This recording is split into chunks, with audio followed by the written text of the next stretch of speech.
Listen, stop what you're doing because that last night was Chelsea. That was a performance to be proud of. Forget all this inexperience talk. Forget all this nonsense around Liam Rosenior. Last night proved at the MKM Stadium, clean sheet, Pedro Neto hat-trick, Jesse Derry getting his debut, Mamadou Sarr looking like a solid wall at the back for us.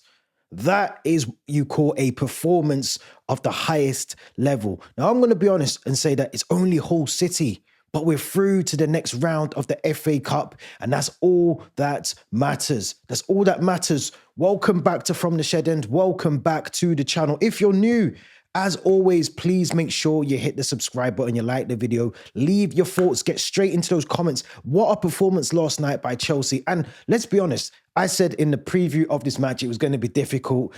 And I'll be honest, I was shocked by the amount of changes made by Hull City. And you will clearly see that, you know, I highlighted it in the preview. They're fourth in the championship at the moment. So it looks like they almost feels like they wanted to prioritize that over the FA Cup. There was no Ollie McBurney. Gelhardt didn't come on until the second half. But we're going to do this video slightly differently. We're not going to talk exactly about the game because the game was the game. It was a brilliant performance. We've got to start by talking about, and I've got some stats here that I need to reel off in this video because he was immense in the back line. This is Mamadou Sarr. Oh my, I mean, what a player. What a player. He didn't just play, he dominated the game. He dominated the game. He looked like he'd been in our back line for 10 years. Like it was a performance of all performances. And I'll be honest, I've been saying since the Leeds game, get him in the team. Get Mamadou Sarr in the team because last night you got to see how effortless things were. Calm. There was calmness in our back line. This is a back line, remember, Wesley Fofana, Reece James, Joao Heto. It was just an absolute brick wall of a performance. And I've got the stats here. Look. Pass accuracy, 98%. Passing in his own half, 99%. Long balls, 3 out of 3, 100% for long balls. And we have to credit him. I have to give him one of them. Because that ball through to Estevao, and Estevao should score it, by the way, but that ball through to Estevao for Mamadou Sarr. Oh, man. What a pass. And Estevao has to do better in that situation because he rounds the goalkeeper. He does the hard bit, rounds the goalkeeper, and he just skies it. But what a pass. Brilliant pass from Mamadou Sarr. In terms of recoveries from Mamadou Sarr, 6. Dribbled past 0. I'm going to say it again. Dribbled past 0. Mamadou Sarr, you're in the team for Burnley. I don't care what anyone says. He looks amazing in our back line. So calm. And people are going to say, it's only Hull City. It's only Hull City. But if he can do that against Hull City, I've got no questions and no concerns about him playing in the Premier League for us like that because he looked immense. Absolutely immense in the back line. And we've got to be honest, we've been crying out for someone who's a bit more calmer, a solid centre-back. And I don't want to jump the gun and say that Mamadou Sarr is all of those things, but he definitely looks like a player that fits into our team, that looks solid. Just everything about him, the composure on the ball. It made everything look easy in our backline. And that's what we've been missing. And maybe this is the stopgap between not having Levi Colwill back in the team. Obviously, we know Badiashiel's not in favour. Chalobah can get a rest. Fofana we can sort of rotate it a little bit. We can sort of rotate it. Now, a lot of criticism has been pointed in the direction of Pedro Neto lately. And I'm going to say it again. It was only Hull City who I thought was going to give us a bigger challenge than they did. But Pedro Neto yesterday silenced his critics. He silenced all of them. 3 amazing goals. 3 amazing goals by Pedro Neto. One straight from the corner, the one with the left foot, the one where he just strikes it. Lovely hold-up play from Liam Delap, and he just strikes it. And he deserved. I mean, he hunted down that match-winning ball. He went to the ref and said, "Where's my ball? Where's the ball?"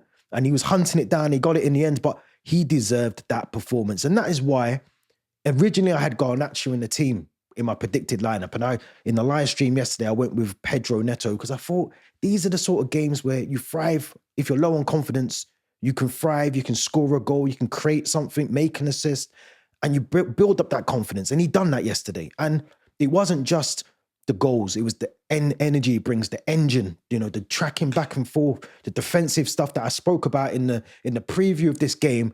Pedro Neto executed it with perfection, with absolute perfection. Now,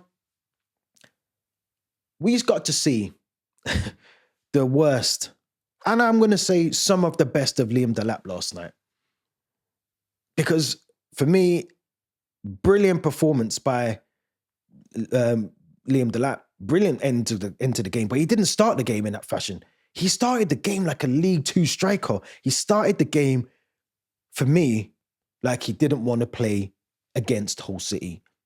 Conceding the ball, losing the ball, not running in the right way, you know, not tracking back, not scoring when he's got the opportunity to score, ricocheting off the bar, his hands up. He looked like Alan Shearer at one point.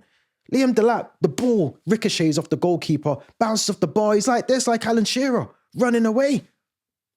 Mate, you got to put the ball in the back of the net. Just be sure. Liam Rosenior said this last week about our defense, that you got to just kick the ball out, then you go and ask the question if it's a foul or whatever. Same thing in the attack. If you're not sure it's crossed the line, smash that ball into the back of the net so you know there's no way this ball can be, if it's not over the line, it's not over the line. You smash the ball into the back of the net. Oh, man. But then he does recover himself with 3 assists. 3 assists by Liam Delap, but they were brilliant assists because second half, we got to see Reece James advancing a bit more up the field.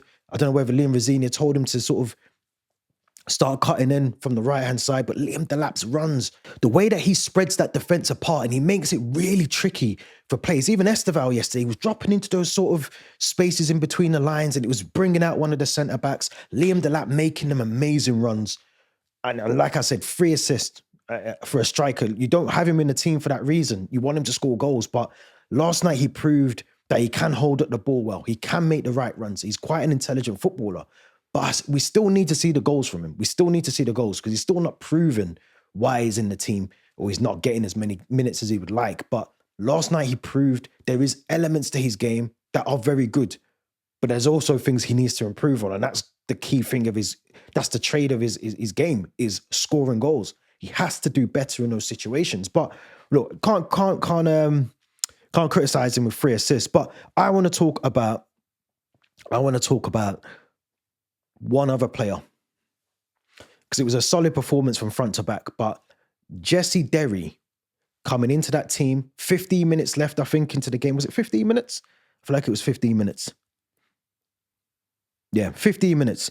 He came in and there's a moment where he's got 2 Hull players on him and he looks, again, solid.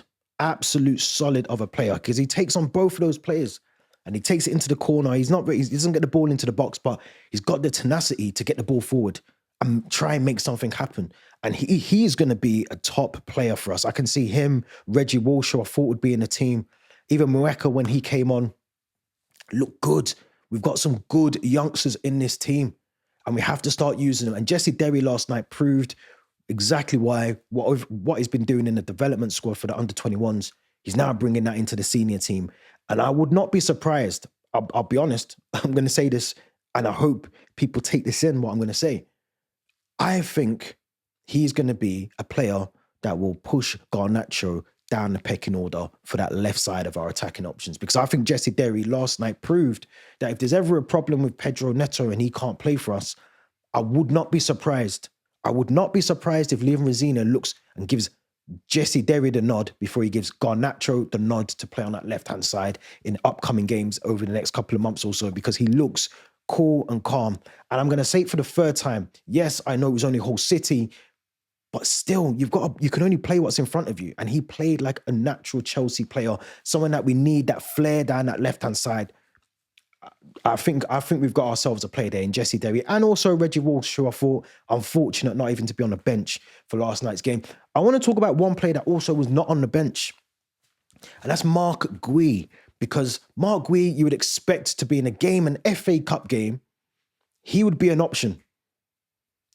Now, we don't know whether it's an injury, whether he's just not in favor with the coaches, but it is a big sign. If he's not getting on the bench against Hull City, we have to question whether Mark Gui will be sold in the summer or whether there's something that the manager and the coaching staff are looking at on the training ground at Cobham and they're not happy with, because it doesn't look like he's going to get any game time anytime soon for Chelsea, which is unfortunate because he played really well in the Conference League last season. And you would have thought he would have kicked on. Maybe the loan, maybe he needed a loan this season. But I hope we don't get rid of Mark Gui, because I think he's a very good player. And I think he's shown again moments in games where he can be very good holding at the ball. He can score goals as well. He's another intelligent footballer. So I'd be surprised if we sell him. But I do think in the summer, he needs to get loaned out somewhere, because if he's not making the bench for Hull City and Maheka is ahead of him, who I thought came on and played very, very well, but if he's getting a nod ahead of Mark Gui, who's got more experience at this level, more experience in the first team, if you're not getting ahead of him, then you've got to ask yourself questions. But we are in the next round of the FA Cup. We can sit back, we can relax all weekend. It's Valentine's Day, by the way, ladies and gentlemen. So you can go and enjoy, take your missus out, take your husband out. We can enjoy it now. We can watch, we can hate watch in peace and quiet, and enjoy the rest of the football that's coming up. We're ball number 7 for the next round of the FA Cup. So in the comment section, let me know, who would you like to play in the next round? I think it's only us and Wrexham, as I'm recording this, that are through so far. But who would you like to see us play in the next round of the FA Cup? Don't forget to subscribe, smash that subscribe button, like this video, leave your thoughts in the comments. Linktree link is also in the description. We'll be back tomorrow. I've got a really good video for you guys tomorrow. A really good video. So make sure you hit that notification bell, and I'll see you there tomorrow.